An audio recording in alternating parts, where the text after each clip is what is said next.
뭐 황혼 이혼 이런 것들이 흔하게 급증하고 있고 독거노인들이 급증하고 있는 걸 보면 알 수가 있습니다. 예수님께서 종말 때에 내가 사람들 사이에서 믿음을 보겠느냐, 사랑을 보겠느냐라고 예언을 해주셨죠. 그 말이 정말 맞는 것 같습니다. 점점 사랑하는 그런 가족의 공동체가 조금씩 무너지고 그런 관계가 깨어지는 것을 보게 됩니다. 그 단적인 예로 우리나라의 존속 살인이 날마다 매년마다 증가하고 있대요. 2022년 통계청에 의하면 우리나라의 살인사건이 1년에 285명의 살인사건이 일어난대요. 근데 그 중에서 존속 사례가 28명이랍니다. 대략 한 10% 정도가 있는 것이죠. 그러니까 다른 나라에 비해서 우리나라가 가족관계가 갈등과 아주 어려움이 있다는 것이죠.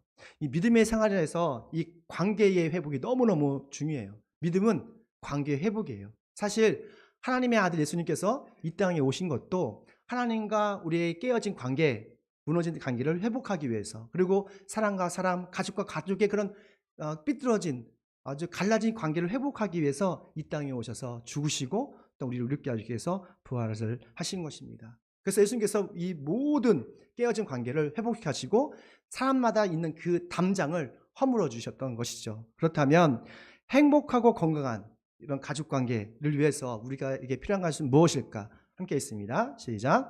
주님 안에서 부모님께 순종하라는 것이죠. 주님 안에서 부모님께 순종하라. 이 가족관계에서 부모님의 신앙에 순종하는 것을 배우는 것은 너무너무 중요합니다.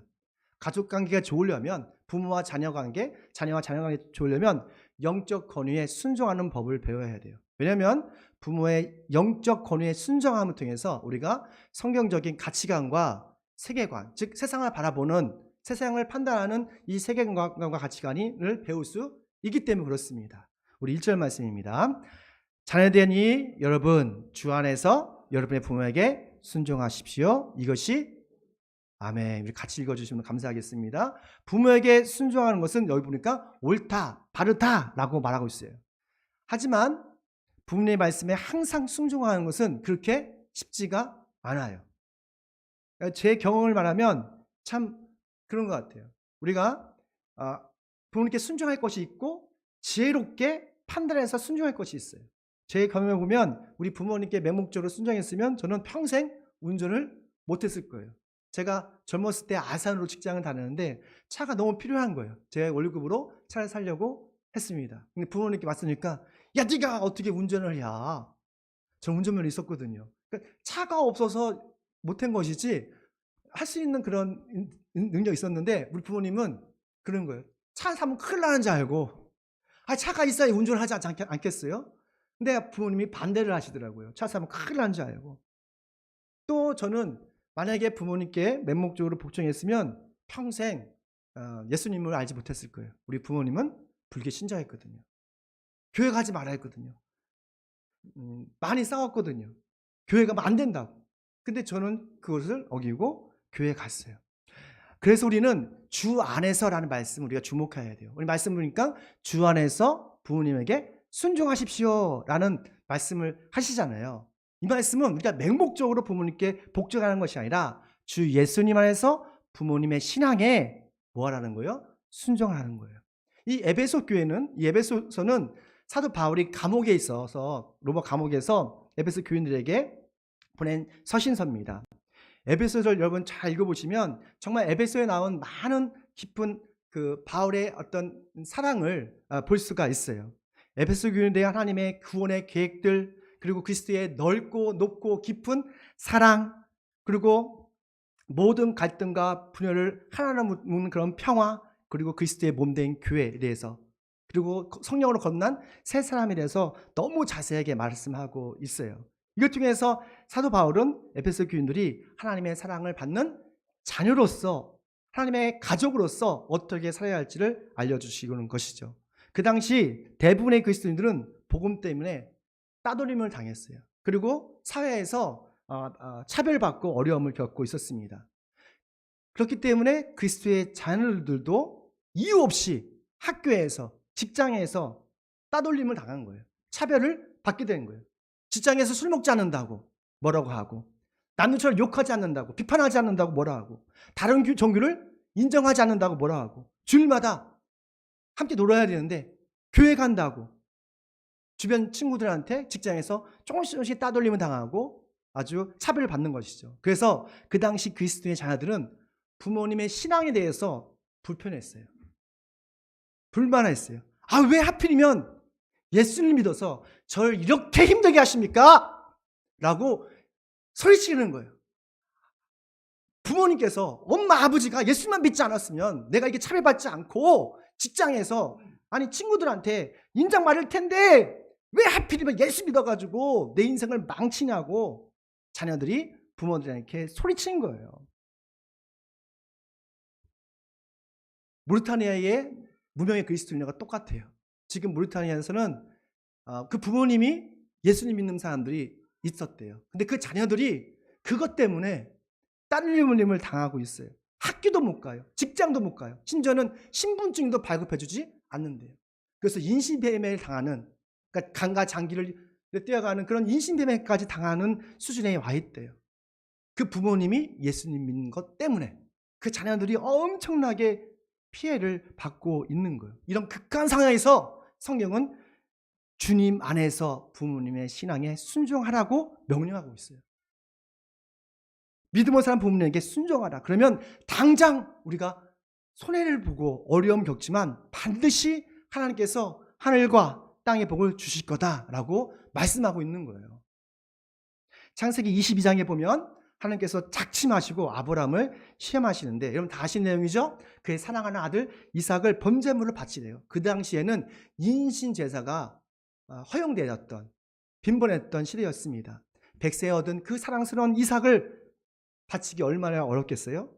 그러나 그 말씀에 순종해서 모리아 산으로 이삭과 함께 갑니다. 아들 이삭은 직관적으로 알았어요. 아, 내가 번제물이구나. 그럼에도 불구하고 이삭은 번제단에 눕혀주는 그 순간까지 아버지 아브라함의 끝까지 순종합니다. 전 말씀을 읽으면서 왜 이삭이 자신을 잡아주기려는 합당하지 않은 일에 그 아버지에게 순종할 수 있었을까? 이삭은 일상에서 하나님께 순종하는 아브라함의 신앙을 보고 자랐던 거예요. 이삭은 아버지 아브라함 믿음을 닮고 싶었던 거예요. 믿음의 순종은 온전한 순종을 낳습니다. 하나님께서는 아브라함의 믿음의 순종을 보시고 아브라함과 그의 자손에게 이삭에게 엄청난 복을 약속하셨고 그 약속을 이루셨어요. 창세기 22장 18절 있습니다. 네가 나에게 복종하였으니 세상 모든 민족이 네 자손에 더 입어서 복을 받게 될 것입니다. 아멘. 이 말씀 믿으십니까? 우리 말씀 읽을 때 함께 읽었으면 좋겠어요. 우리 말씀을 함께 읽으면 그 말씀을 통해서 큰 은혜가 있을 거 믿습니다. 이 말씀은 아브라함에게 한 말씀은 아니에요. 아브라함에게만 한 것이 아니라 바로 오늘 이 시간 부모님의 신앙에 순종하는 모든 자녀들에게 저와 여러분에게 하신 하나님의 축복의 약속입니다. 부모님이 하신 믿음의 말씀에 순종해 보십시오. 하나님이 약속하신 하늘과 땅의 복을 누리게 될 것입니다.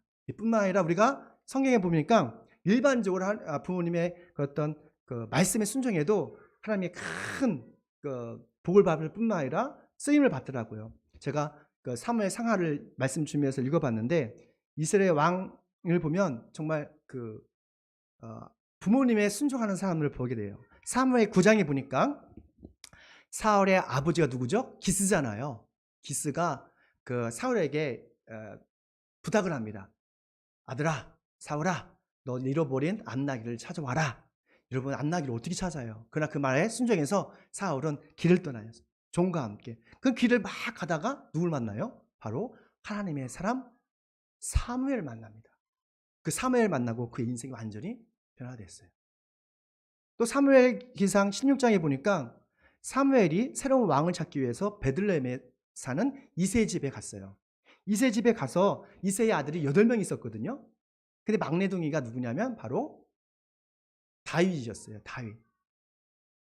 다윗에게 그러는 거예요. 이새가 너 양치고 있어. 오늘 귀중한 손님 오신대. 누군데요? 사무엘. 와, 사무엘 그 당대 최고의 예언자 아닙니까? 너무너무 보고 싶었을 거 아니에요. 그런데 다윗은 아버지 말에 순종해서 그냥 양치로 간 거예요. 하마터면 다윗은 아버지 말씀 때문에 그 왕의 기름 부음을 받지 못했을 거예요.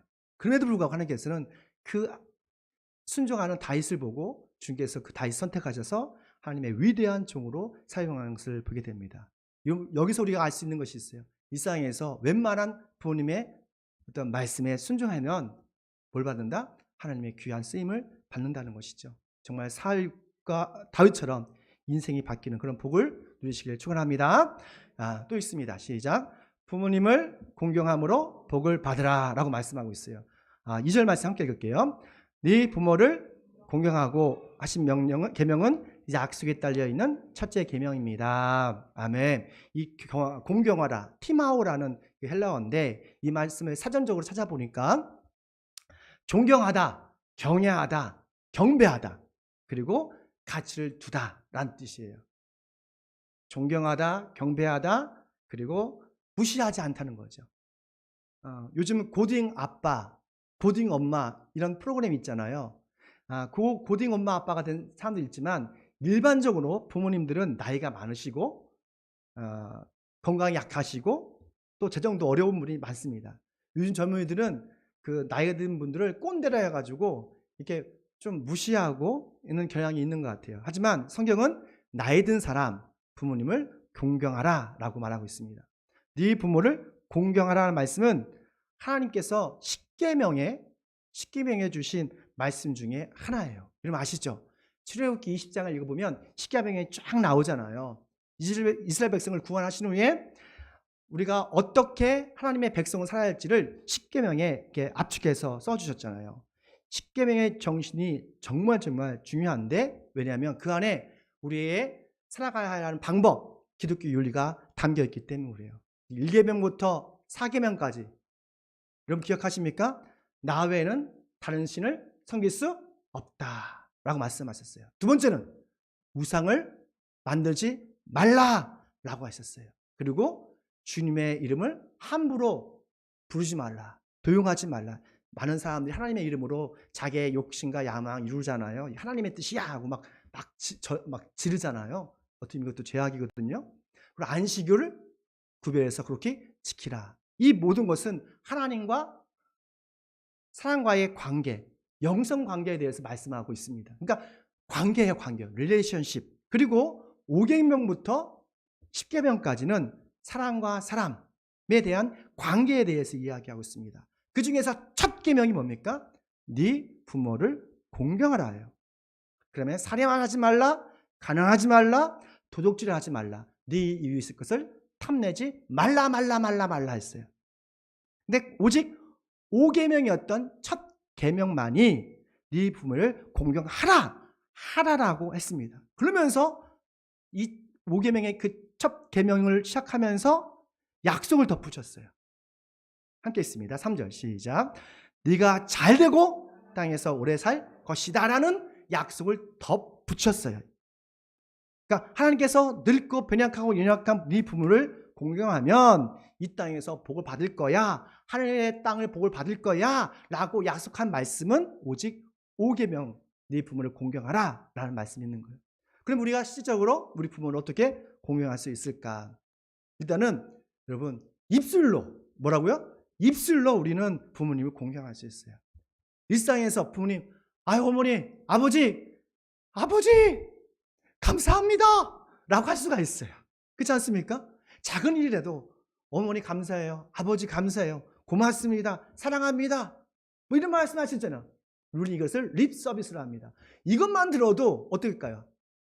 우리 권사님, 장로님들 어떨까요? 마음이 좋죠. 우리 하나님도 기뻐. 우리 하나님 아버지도 그래요. 찬양, 우리 와서 입술로 하나님을 찬양하고 큰 소리로 노래하는 것 좋아한다고요. 우리 어머니 아버지 나 요즘 계속 감사합니다, 네, 사랑합니다 막 한단 말이죠. 그러면 좋아하시더라고요.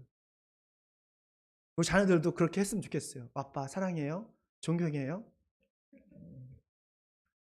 요즘 내가 우리 그 자녀들에게 그랬어요. 요즘 아빠가 위로가 필요해, 격려가 필요해 했더니 아빠 극복하셔야죠. 이딴 소리는 하고 있고, 아빠 극복하셔야 됩니다. 저는 지금 사춘기 아이들을 기르고 있습니다. 가장 민감했던. 그처럼 여러분 좀 부모님께 입으로 우리 감사할 수 있어요. 그렇죠? 가장 쉬운 겁니다. 아빠 엄마 너무 감사해요, 존경합니다, 사랑합니다. 그렇게 하면 통해서 우리 부모님은 자부심을 갖는 거예요. 아, 우리 아들들, 우리 딸들 너무너무 고맙구나. 알았죠? 우리 공경할 수가 있는 것입니다. 또 다른 하나는 우리의 성공과 재정과 부모를 공경할 수 있어요. 그때 우리 하나님께서 우리에게 복을 주신다고 약속하셨어요. 사사시대의 배경으로 한 룻기 읽어보면 부모를 공경하면 복을 받는 진리를 참 우리가 발견할 수가 있습니다. 여러분 다 아시는 것처럼 베들레헴에 살고 있던 엘리멜렉이 그의 아내 나오미와 두 아들 말론과 기누와 함께 너무너무 경제생활이 어려워서 모압 땅으로 이사를 갑니다. 이민을 가요. 그 모압 이민을 가서 거기에 살았던 모압 여인 룻과 오르바를 며느리로 맞이합니다. 근데 웬일인지 모르지만 14년 동안 그 살면서 이 남편이 죽어요. 나오미의 남편이 죽고 그 사랑하는 두 아들 말론과 기럯이 그 모압 땅에서 죽습니다. 가정살림 때문에 하나님의 약속의 땅을 떠났던 이 나오미는 모든 것을 잃고 다시 베들레헴으로 오려고 결심해요. 그때 나오미는 두 며느리에게 그래도 14년 동안 같이 사는 것에 대해서 감사해서 나와 같이 가면 고생하니까 다 떠나라고 합니다. 나오미를 보면 그 시어머니가 참 괜찮았던 신앙인 것 같아요. 이러면 자기 욕심이 아니라 너희 며느리를 위해서 너희들 너희 인생을 살아. 나 따라와서 아무 얻을 것이 없어 라고 합니다. 정말로 오르바는 떠나지만 룻은 14년 동안 살면서 시어머니의 그 믿음을 보았던 것 같아요. 그리고 그 마음에 공경심이 생겼어요. 그리고 끝까지 나오미와 함께 베들레헴으로 이사를 옵니다. 고향에 왔을 때, 베들레헴에 왔을 때 누구도 나오미와 룻에 대해서 관심이 없었어요. 반겨준 사람도 없었어요. 근데 놀랍게도 하나님께서 부모를 공경한 그 룻을 위해서 한 남자, 바로 보아스를 준비시켰던 것이죠. 그리고 보아스와 룻이 만나서 결혼을 하게 됩니다. 이 이야기는 바로 부모를 공경하는 사람은 어디를 가든지 또한 무엇을 하든지 하나님의 복을 받는, 하나님의 형통을 받는다는 이야기죠. 부모를 공경했던 이방 여인이네요. 룻의 축복은 여기서 끝나지 않습니다. 정말 좋은 남편을 만날 뿐만 아니라 그 자손에서 엄청난 일이 있었어요. 그의 아들이 바로 오벳이고 그의 손자가 이세고 그리고 그 증손자가 바로 여러분 다 아시는 다윗이에요. 그러니까 이방 여인이 감히 유대의 혈통에 들어올 수 없음에도 불구하고 하나님께서는 그 룻을 선택하셔서 부모님을 공경하는 룻을 선택해서 다윗의 증조모가 되게 하는 것을 보게 됩니다. 이 말씀을 통해서 우리가 알 수 있는 것은 우리가 부모님의 신앙을 본받아서 부모님을 공경할 때에 어떻게 한다고요? 바로 하나님께서 그의 미래와 인생을 책임져 주신다는 것이죠. 정말 주 예수님 안에서 부모님께 입술로 오늘부터 어떻게 한다고요? 감사합니다. 사랑합니다. 존경합니다. 결혼을 자주 하십시오. 그리고 여러분의 성공으로 부모님을 공경해 보십시오. 그러면 하나님의 약속대로 하늘과 땅에 오르게 될 것입니다. 하나님께서 자녀들에게 부모를 공경하라는 특별한 이유가 있습니다. 마지막으로 이 말씀이 있습니다. 시작. 자녀를 주님의 말씀으로 아멘. 주님의 말씀으로 양육하라라고 말씀하고 있어요. 그러니까 주 예수 안에서 부모는 존경받을 권한이 있어요. 근데 그보다 더 큰 막중한 책임이 있습니다. 그 막중한 책임은 자녀들에게 신앙교육을 시키는 거예요. 하나님 말씀을 가르치고 순종해서 복의 근원으로 복음의 빛으로 살게끔 하는 것이 바로 부모의 책임입니다. 우리 4절 말씀입니다. 있습니다. 또 아버지 된 이 여러분, 여러분의 자녀를 노엽게 하지 말고 주님의 훈련과 훈계로 가르치십시오 라고 말합니다. 상당히 중요한 말씀이에요. 노엽게 하지 말라는 것은 짜증나게 하지 말라는 거예요. 자포자기하게 하지 마라. 자기시키지 말라는 것이죠. 그러니까 부모의 책임은 우리 자녀를 소유로 생각하지 말고 하나님의 자녀로서 자녀들의 재능과 은사를 잘 발견해서 AI 시대에 복음의 빛으로 하나님의 귀 쓰는 그런 자녀로 세우라는 거예요. 그런데 자녀에게 신앙을 교육하는 것은 만만치가 않습니다. 쉽지가 않습니다. 오랫동안 제가 많은 학생들을 가르쳐 봤지만 제가 우리 자식 가르치다가 포기한 적은 처음이에요. 세상적인 지식도 우리 아이들에게 가르치는 것은 어려운데 하물며 보이지 않는 하나님에 대해서 가르치는 것은 더더욱 힘들어요. 그렇지 않습니까? 그럼에도 불구하고 자녀들의 신앙교육은 멈춰서는 안 돼요. 왜냐하면 신앙교육이 잘못되면 자녀의 인생뿐만 아니라 우리 자녀의 영혼의 운명이 망가질 수 있기 때문에 그렇습니다. 사무엘기상 2장을 읽어보면 여러분 다시 내용인데 엘리 제사장이 나옵니다. 엘리 제사장은 두 아들 옴니와 비느하스가 나와요. 이 두 아들은 하지 말아야 할 것을 하여서 하나님을 무시합니다. 여러분 우리가 가끔 나도 모르게 하나님을 무시할 때가 있어요. 사람은 누군가가 나를 무시할 때 참 기분이 나쁘죠. 그것처럼 하나님도 그런 느낌이 드시나 봐요. 우리가 하나님 말씀에 순종하지 않고 어떤 것에서 약속을 지키지 않으면 하나님께서 자신을 너무 무시한다는 느낌이 드는 것 같아요. 주님께서 사무엘상 2장 12절 이렇게 말씀하고 있더라고요. 우리가 하나님의 말씀을 알고도 순종하지 않을 때 하나님 자신이 무시를 당하고 있다고 하고 있습니다. 엘리 아버지는 홈니 비느하스 아들들에게 하나님께 바칠 예물 중에서 정말 좋은 고기를 먹는 것에 대해서 책망을 하지 않았어요. 왜냐하면 하나님보다 자식을 더 소중히 여겼기 때문에 그래요. 심지어는 회막에서 사역하는 여인들과 동침하였는데 그것도 야단치지 않습니다. 왜냐하면 그것보다도 자기의 자식이 더 소중하다고 생각했기 때문에요. 하나님께서는 옴니와 비느하스를 야단치기보다는 그의 아버지 엘리에게 자녀들의 죄악을 책망합니다. 난 참 이거 보면서 좀 신기했어요. 아니 하나님께서 옴니 비느하스에게 야 놈들아 너 지금 잘못하고 있어 라고 직접 말씀하시면 되는데 그들 야단치지 않으세요. 누구를 야단쳤어요? 바로 엘리, 그의 아버지였던 엘리야에게 나타나셔서 이렇게 말씀하십니다. 사무엘상 3장 13절 말씀이 함께 있습니다.